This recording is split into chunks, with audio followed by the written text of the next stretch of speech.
Today, we're going to talk a little bit about how the church can help foster children. How can the church help foster children? Let's see.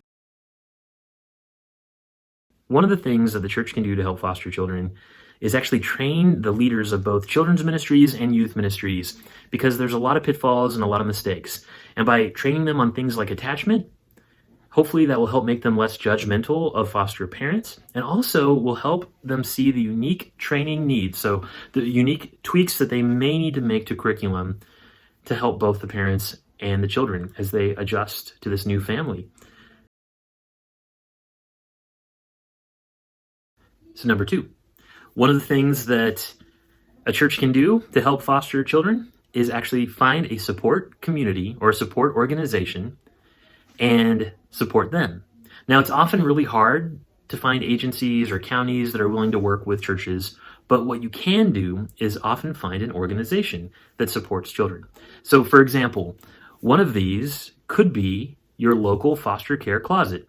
Now, this might be out of someone's home, or that might actually be in a storefront or out of a church, but whatever it is, there are numerous ways that you can support the local foster care closet. The other option is to find a support group and support them, or to help a foster parent training organization. You can do anything from providing meals and space for trainings, or even the closet itself if you're supporting a closet, or you can collect goods and packs or backpacks for children in need. All of this is very helpful. Another thing that a church can do is put together packs or kits for children in crisis. So these can look very different. And the first thing I would do if I were your church organization, and let me say too first, this is something that our youth group does. We actually got a grant, and we're working with a foster care closet to help out. And part of what we do is we provide kits.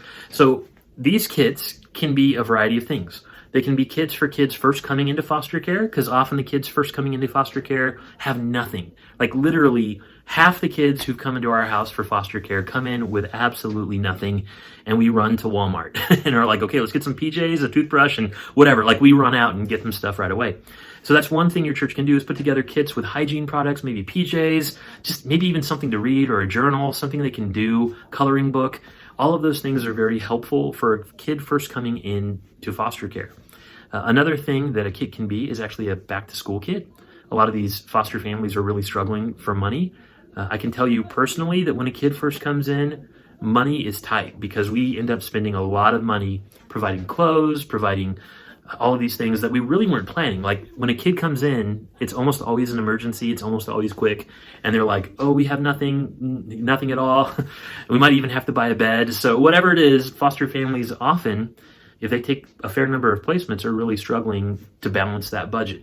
Those kits can include, back to school kits. They can include just activity kits, anything that could be helpful to those children. Speaking of activity kits, another thing you can do is provide kits for children as they wait at the county for a foster placement. So often children will wait for hours. Even young children sit there and wait for hours while a social worker calls all the potential foster agencies to find out who has a foster family that this child can be placed with. And of course, the older the child, often the longer that wait is. But even sometimes with siblings or younger children or children with special needs, they're sitting there for a very long time. And counties, well, a lot of them don't have much for kids to do. And so kids literally just sit there and stare at a wall. And they're already traumatized, they're already in shock. So a coloring book or a kit with some activity stuff in it is huge in that situation. Contact your county, find out if they're willing to work with you on these kits. Another thing you can do is birthday kits for children coming into foster care. I know so many stories of kids who come in on their birthday or on Christmas. And so even having like a to-go present for and label it like 9-year-old boy birthday present or whatever. These things can really help. They really can.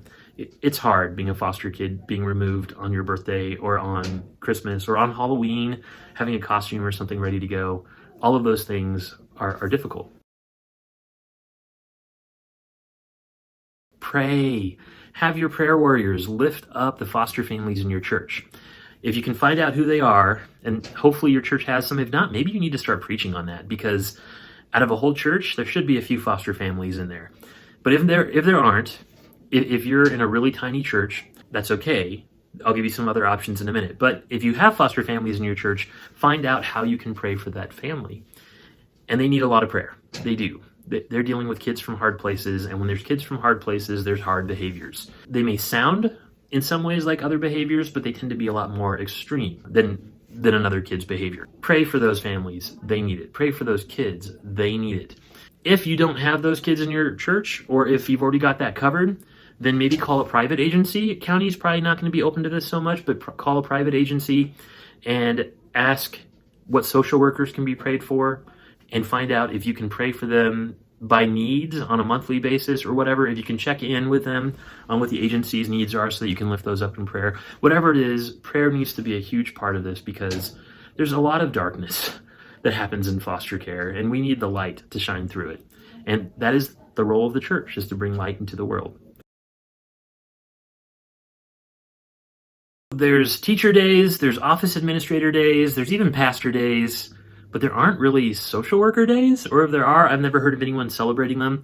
And so either foster family or social worker days, I mean, these are folks who get bit and kicked and hit, and they get called cuss words constantly. They need support. They need to feel uplifted once in a while, and like people get that they're doing important work. They get torn up, I'm telling you. These foster families, these adoptive families, these social workers, they get torn up by the system, by kids. It can really burn people out fast. So celebrate them. Find a day in the life of your church when your church can celebrate those people. It's huge. Be very sensitive to trigger points. And so what I mean by trigger points are those days that would trigger kids. Mother's Day, Father's Day, any day that might bring up memories or feelings or make kids feel like they're standing out, left out, or bring them back to a bad place, memory-wise. For example, our first Mother's Day was terrible at church because people kept talking about it. Children's ministry did activities about it, and for weeks we were dealing with bad behaviors and a re-traumatized child. So the first Mother's Day after beginning foster care was absolutely terrible because of the church. I actually, the next Mother's Day, hired childcare to watch the kids so that they didn't go to church on Mother's Day. And come on, like if you're doing something that encourages people to avoid you on a certain day or have their children avoid your church on a certain day, you're doing something wrong. Be considerate of how children who aren't with their biological families are introduced. It may be, especially if it's a foster child, it may be they introduce this child as, hey, this is our new friend, Johnny, who's just coming to visit us and stay and be with us for a little while. This is our new friend. Just leave it like that. Don't explain who they are, where they're from. Just, this is our new friend. Everyone greet them warmly, whatever you say. Or you can say, this is someone who's just going to be visiting us for a little while. Everyone meet Johnny, or everyone meet Susie. So be very conscious of how they're introduced. Never tell anyone that a family is an adoptive family or a foster family without that family's permission. And certainly don't introduce kids that way. I would say don't even ask if you can introduce kids that way. just leave it, right? Just leave it and accept them as a child of God who's there with you enjoying church that Sunday. Thanks for listening, folks. I appreciate all the support that you offer for foster kids, foster families. Just the fact that you're watching this and listening to this says something about who your church is as an organization and where your heart is. And I appreciate that. Thank you very much.